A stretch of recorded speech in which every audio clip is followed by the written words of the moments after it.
ওই যে হুমায়ুন আহমেদের একটা কথা ছিল, যাদের কপালে কান্না লেখা থাকে তারা নাকি হাসলেও চোখ দিয়ে অশ্রু ঝরে।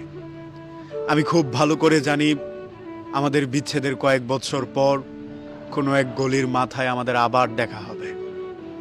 হয়তো আমরা একজন আরেকজনকে তেমন কিছুই বলতে পারবো না, একজনের দিকে আরেকজন ফেলফেলিয়ে তাকিয়ে থাকবো।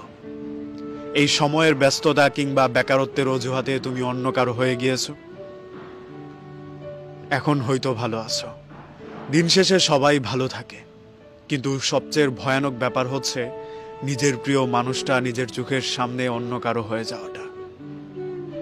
এই বিপত্তি কিংবা বিভেদটা মানুষ মেনে নিতে পারলেও ভেতরে ভেতরে এই জিনিসটা সহ্য করতে পারে না। পৃথিবীতে বিশেষ করে মানুষের যদি সহ্য ক্ষমতা না থাকতো তাহলে বোধহয় পৃথিবী আরো আগেই ধ্বংস হয়ে যেত। এই যে দেখো, নিয়ম মেনে কোনো জিনিসের বিচার হলেও বেশিরভাগ জিনিসই বিচারের বাহিরে রয়ে যায়। ধরো আমি তোমার জমি কেড়ে নিলাম, বিচার হয়ে গেল। ধরো আমি তোমাকে আঘাত করলাম, এটার জন্য সালিশ জমানো হলো।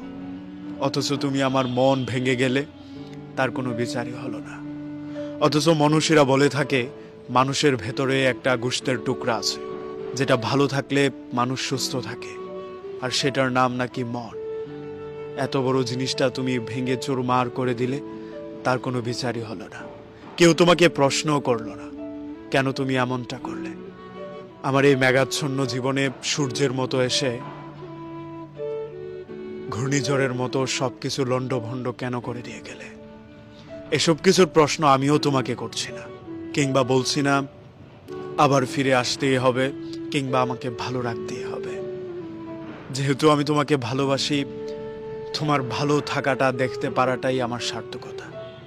বলো, মানুষ তো স্বার্থপরই হয়, ছেড়ে যায় ও কারণে ভেঙে দেয়, মানুষের চোখে অশ্রু আনে। পৃথিবীতে এমন মানুষের সংখ্যা খুবই কম যারা মানুষের ভালোটা দেখতে পারে। আর যাদেরকে আমরা ভালোবাসি তাদেরকে আমরা তখনই পূর্ণাঙ্গভাবে ভালোবাসতে পারবো যখন তাদের ভালোটা আমরা নীরবে হলেও সহ্য করে নিতে পারবো। এই যে তুমি দিব্যি হেসে বেড়াচ্ছ, প্রত্যেক দিন নিজের জন্য বেঁচে বেড়াচ্ছ, আরেকজনের জন্য হাসছো, এগুলোতেই শান্তি। তুমি ভালো আছো, তুমি নিজেকে নিয়ে ভালো আছো, এটাই আমার ভালোবাসা।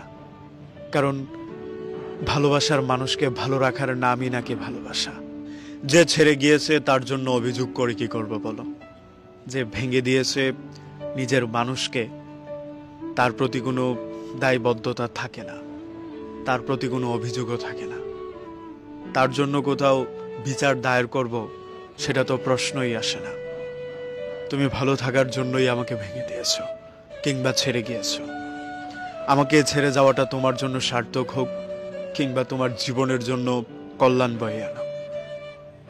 দাদা দাদিরা বলতেন মানুষের রুহের আহ নাকি আরেকটা মানুষের জীবন ধ্বংস করে দিতে পারে। আমি তোমার জন্য কোনো অভিশাপ দিচ্ছি না, আমি মন থেকেই চাচ্ছি তুমি দূরে কোথাও যেখানেই থাকো, যার সাথেই থাকো, যেভাবে থাকতে চাও সেরাটা হয়ে থাকো।